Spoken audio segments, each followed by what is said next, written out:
Okay, we're on. Oh my gosh, we are now finally? Supposed to be. All right, well, great. So today's going to be kind of a special little thing. We're reviving our art talks we used to do. You can go way back in our history on YouTube and other platforms to see that. I'm here with my beautiful wife, Kristen. And sorry for the delay getting on today, but we are ready to go and paint today. We're going to talk about a broad discussion today about our favorite thing to say, create without fear, the hashtag we use and we encourage others to use. Now more than ever in recent history, I think it's a good time to talk about the creative process. And it's difficult enough without adding in suppression and censorship of the creative class. So we're going to talk about that in an informal manner while I paint, because that's what I do. I did pick today kind of a smaller color block series because supposedly I might be able to think while I'm talking about this. We'll see. But I'm going to use, let me show you some of the things over here that we're going to use today. I have been working to use up some of my pieces and parts that are left over. Over the years, I've acquired a lot of things. Can you get me in the picture? Oh, you're in the picture. Don't worry about it. And anyway, so we're going to use some random things that we have. I have some mica powders that were given to me. I have some fluorescent powder that is really cool. It's really neat. And some other things. The Amsterdam acrylics, of course, always we love. And the Amsterdam acrylic inks, which we also love. And this is an interesting little pen. There's somebody's texting us. That is full of the neon pink color from Amsterdam acrylic. So we're just going to do some painting. We'll talk about this, have a discussion about it. Please drop any questions in the comments that in the future this will be uploaded in a recorded fashion. I might sit down for part of this today. It has been a long week as usual. Hi, Kristen. Hello. She's been struggling back there, but she has it going. So I'm just going to do some mark making to start. And there we go. And we'll just build up layers and layers in this creative process. This is a really big, we used these for a while from Malato, I believe is how you say it. So creating some ground to build up on. So I thought I would kind of connect this, Kristen, with sort of starting with our workshops, right? Yeah. Our workshops are about creating without fear. They're mixed media shops. Our big goal in the workshops is not so much the technical beginner aspects. I think it's good to learn those things, but there are plenty of other people that do that. A lot of ways you can learn online, basics of value, form, you know, all that kind of stuff. Yeah, it's not really what we do here. No, and we can do it, and I have done it, and I know how. Yeah. I went through traditional training when I was a younger artist. For example, you know, all the life drawing things, all of that sort of stuff. There's an example of a charcoal piece I'm working on behind me. But my main concern, and I think this stems from my mom, you know, from Sharon, who passed away at the beginning of problems a while ago. Anyway, she was a teacher, a full-time educator, and her goal was always just to get people to create. And we've taken a step further, and in our workshops, we try to break through that conditioning that can happen, right? The conditioning early on in your life, especially when you're younger, that happens. Yeah, people try and bang you into following policies and procedures and exactitude. So they basically suppress, inadvertently or on purpose, that creative spirit. And I want to qualify it. So creativity is typically associated with the process of creating art, whether it's visual or performing arts, right? I mean, yeah. that's where it's associated with. Painting down. What our point in the workshops has been, it's not about making a masterpiece or creating the greatest musical whatever, or the theater extraordinaire. It's about that process, the creative thought process. And it's not necessarily related to creating art. It's a process that applies to all aspects of our lives, and it includes medical research. It includes coming up with a new idea for your meal tonight, right? I mean, Oh, I got a good tofu recipe, actually. do you have a new one? Yeah, orange chicken tofu, but without the chicken. Oh, We that sounds actually delicious. have all of the ingredients in the refrigerator at the same time. In the middle of winter? It's a Facebook happenstance. Facebook happenstance. Well, I'm glad to see you're back joining in here. You were pretty frustrated a few minutes ago. I'm just going to be honest with everybody. I hate streaming. It is a technical pain in the arse, and we don't get paid to do this, so Yeah. it's not my favorite thing. No, it's not. We may have to go back to recorded versions of this stuff, but for now, here we are doing it. What we like about the lives is having some communication with the audience. And at one time, we used to get, 1,000 people at a time. There were times we had 10,000 people. And it was from all over the world. It was amazing. It's kind of fallen out since the end of COVID, but we used to have a really great interaction with everybody. We did, and it was worldwide. By the way, I hate that color. This one? Yeah. It's burnt. It's the background. I don't like It's it. burnt sienna. It's one of my favorite colors lately. I've learned to really love it. A lot of artists use the burnt sienna as a background, particularly oil painting. You'll see this a lot. I just don't like it with the pink. Oh well, that's okay. It's all going to be covered in a minute. I'm not even look. I'm not even looking. I'm just letting my creative spirit guide my hands. Anyway, so the point is, to lead this where we're going. So, okay, let me back up. So our workshops are about that. And by the way, we have a couple coming up. I'm going to go ahead and plug that before everybody, before we get too far into this, right? We have a 2-day workshop first coming up. I think it's June 14th and 15th. Yes, it is. It's the weekend of June 14th and 15th. It's at the McCrosty Art Center in Grand Rapids, Minnesota. Not Michigan. Not Michigan. We were from Michigan many years ago. I guess it's three and a half now, right? Or no, just a little over 3, I guess. Is it that far away? Yeah, it's been three years. No, I meant Grand Rapids, Minnesota. Sorry, I got lost. Yeah, it's a bit away from here. It's an hour and we're in Duluth, Minnesota. It's an hour and a half, I think. Yeah, I think it's an hour and a half to Grand Rapids. Correct me, somebody, if I'm wrong. I think that's about right from where we are here in Duluth. Anyway, we have that one. We're very excited to do that. It'll be about kind of the things we've been talking. Oh, I splattered on my notes. Just the other day, he was like, I don't know what this is on my notebook. And I was like, your Paint. studio? It's right there. All the pages are stuck together. That's kind of fun. I know you hate the pink with the burnt sienna, but I like this as a backdrop. But I'm going to go a step further and annoy you even more and put on this yellow. This is... Is that yellow? Is it? I feel like that's it's- orange. Well, it's technically, yeah, it's azo orange. Azo or We azo? have arguments Azo about or azo? oranges all the time at the shop. Is I it love- orange? Is it yellow? Is it Oh, orange? at the Is it glass yellow? shop? Oh, Yeah. Anyway, so the other one, the one I'm excited about all the workshops, and we hope to add a couple more, but the other workshop is up in Grand Marais, Minnesota, right? Yes. July 4th weekend. How fun is that?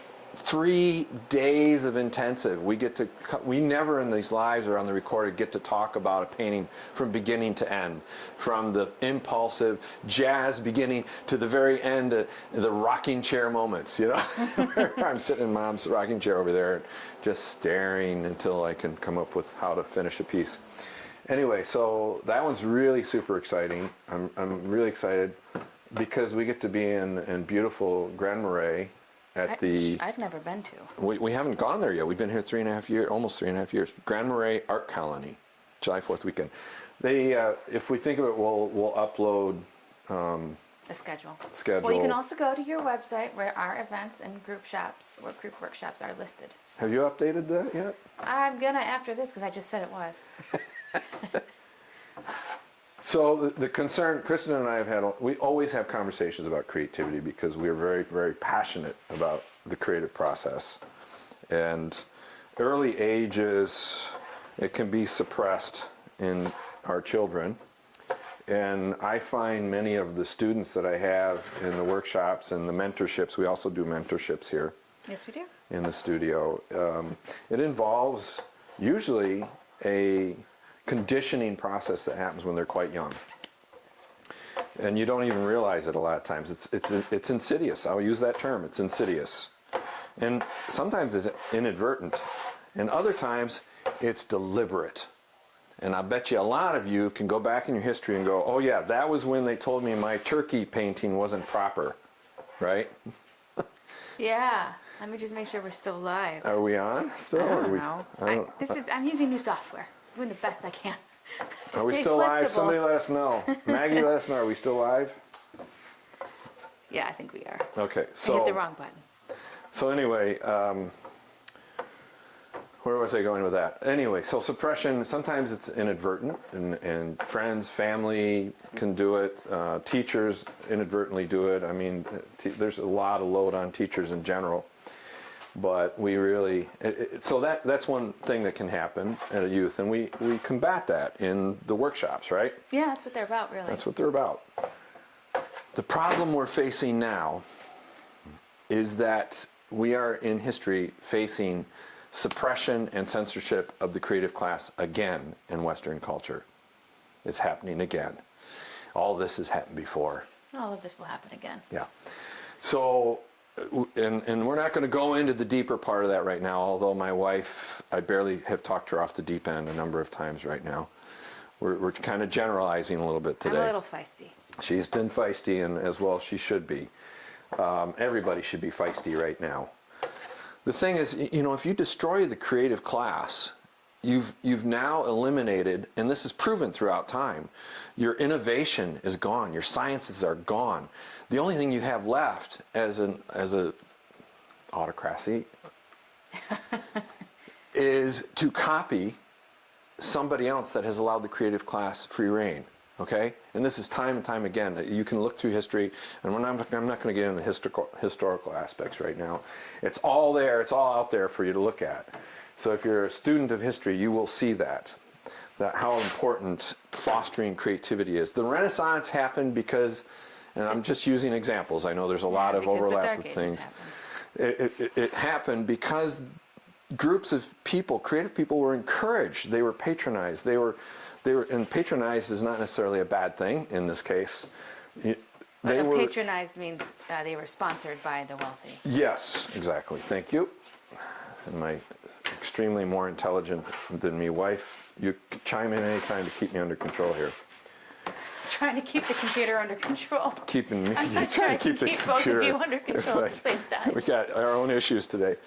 But I think that this is one of the things that has been my big thing, and that's why we use that hashtag all the time, create without fear. And we tell people, create without fear, just start doing something.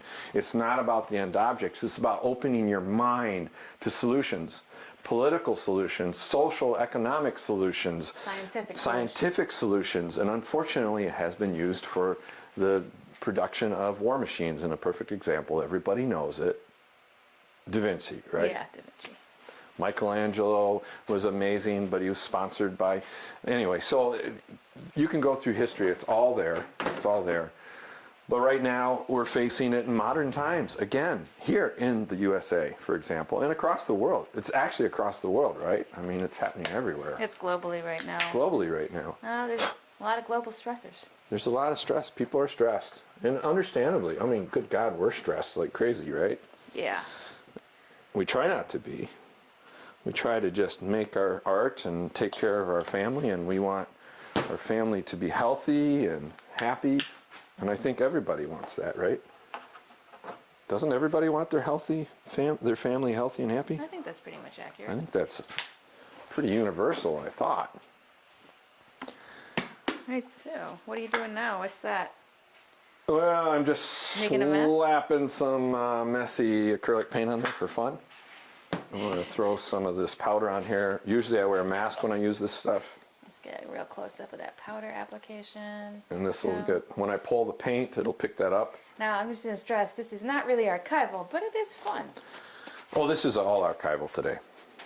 These are all archival elements. Those mica powders that I bought? Yeah, well, it's mica. Okay. But even if it's not, the reflective quality in those micas will continue to refract the light, and that's important because, you know, seeing things differently in different lights. See how I brought that back again? Oh, that was very cute. That was good, huh? Yeah. I thought that was pretty good. My eye twitch is back. Congratulations. Oh, your eye twitch is back. How is that my fault? Oh, It's look at not. that. I just have a twitchy eye. Well, I've been, accused of winking at people because of my twitchy eye, which is ridiculous. I have essential tremors, which does make it difficult to paint. I'm betting some of you out there have some physical aspects. In fact, we had some of our followers a while ago, and I can't remember his name. Do you remember his name years ago? No, I haven't it's seen been him. too long. Ever since things changed online a few years back, we've lost track of people that we really enjoyed hearing from. Hopefully we can reconnect sometime. We enjoy hearing from everybody, though. So scraping, pulling, changing the angles, making a really vibrant painting. One of the ones I did a few weeks ago, I feel like I finally made progress on. Where did it go? I don't even remember which one it was. Oh, it's the black, the one over there. one that we did last week. Yeah. So we redid it was a terrible painting, and I gave up, and I finally blacked it out with various black acrylics and latex paints. Show everybody. You can see the mess. You're gonna do it? Enjoy the mess, everybody. Yeah. Well, you know, my son, our son, is in here creating too, so he helps to generate that was mess. 2 lives of work there. I'll just zoom back over here. Is this going to be one of your color blocks at the end of this, you think? Or? Yeah, I think so. I think it's a color block series. It's a little easier to focus on than the new series. The ones that are the evolving series, the soft pastels, which you may have just seen if you were watching the one over there, is one example, but it's an evolution. They're all 3x4s. I've decided to limit myself to a size on the paintings. So even in my creative process, sometimes to just rein me in, I need to have some of that creative process framed. It's almost like a scientific experiment, really, right? Yeah. Because you're trying to create parameters to work within to narrow down the process of whatever the discovery is you're working on, or proof of concept or whatever. That creative process is so important.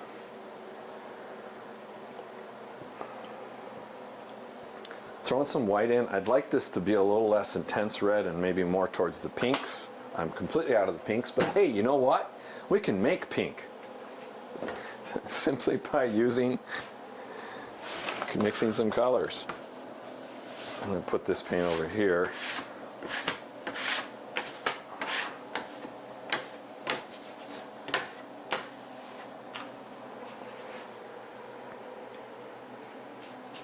I don't know, do you have anything to add to the creative thought process? We kind of talked about your creative process as an artist last couple weeks ago, or last week. Yeah. It's nothing really to add here, except that it's important to keep creating in the face of frustration right now. I think you probably have a lot to add, but you're just... I've been asked to behave. I did tell her to keep it reined in a little bit. We're actually very not pleased with some of the developments right now in the creative industry, so to speak.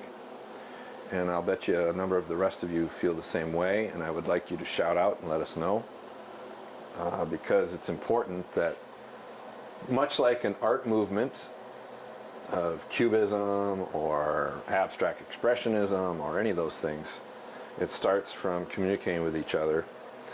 And that is what we all need to do right now. We need to support each other, create without fear. But that create without fear also means we are going to be communicating, talking, expressing yourself. One of the first, unfortunately, steps, one of the many first steps, if you go back through history, of subjugating, controlling a society, a narrative, if you will, whatever that narrative is to suppress, is to start censoring, controlling your creative class, performing visual arts and all that kind of thing. That being said, don't get me wrong. When I was in college, and that's a few years ago now, isn't it? Yeah, A few years back now.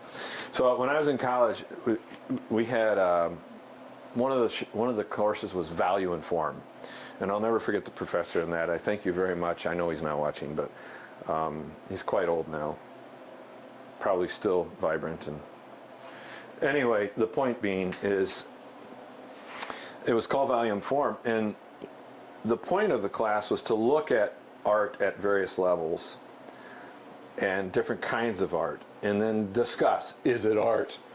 And of course the bottom line is, art is very subjective. There is no set, I don't care who you say, there's no set parameter for what is proper art and what isn't proper art, until somebody in power decides to start telling you what it is, and that's where the slippery slope begins.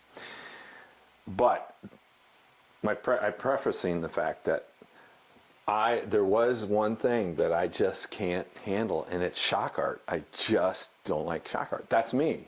I can't even say it's a valid form of art. Other people are going to argue with me about that and say it is. It's not my preference. Am I going to censor that? No, because it's the choice of the people, the audience who's going to see that performance, whatever it is, for them to witness it. It should be an individual's choice to go see that, okay? On the other hand, ratings on movies, I think those are valid. As a parent, I would like some insight onto, that. But that's even evolved quite a bit and has gone through a lot of controversy over the years, hasn't it, Kristen? it has. Could be used as a form of censorship. And it was previously. Historically, it was previously. Yeah. It is a form of censorship. So, but I think it's also a form of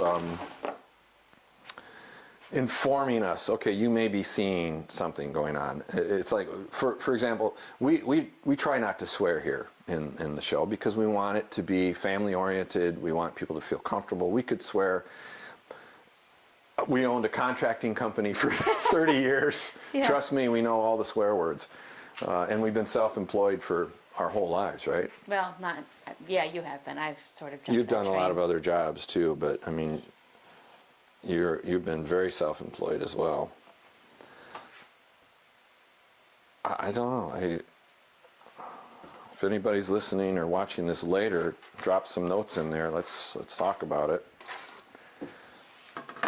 I think maybe some of the upcoming shows we could start talking about, which we haven't really done, but I'd like to. We've talked a little bit, like different art movements that happened before, during, and after major events around the world, right? Oh, yeah. And it's something I definitely have been thinking a lot about lately, tying that in to the education process that I do with the workshops and teaching. I think it's a good idea to start really examining that more, because history teaches us. History can also be rewritten, and that's a scary thing.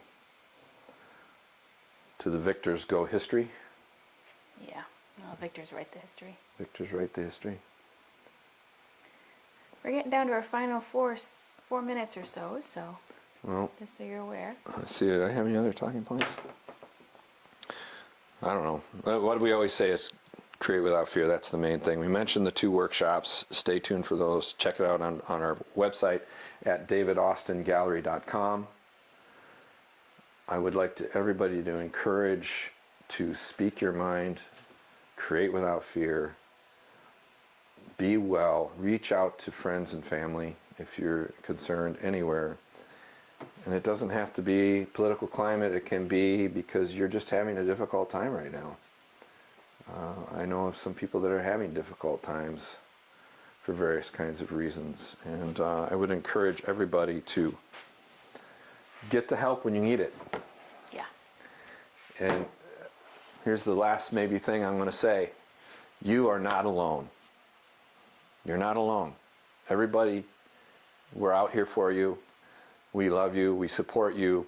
Be kind to each other. Spread kindness. Spread tolerance, understanding, compassion, and above all, create without fear. And we're going to see you next time. I hope you have a really good week. I'm going to keep working on this painting because this has been fun, actually, even though it's serious talk. See you later, everybody. Thanks for showing up. I really appreciate it.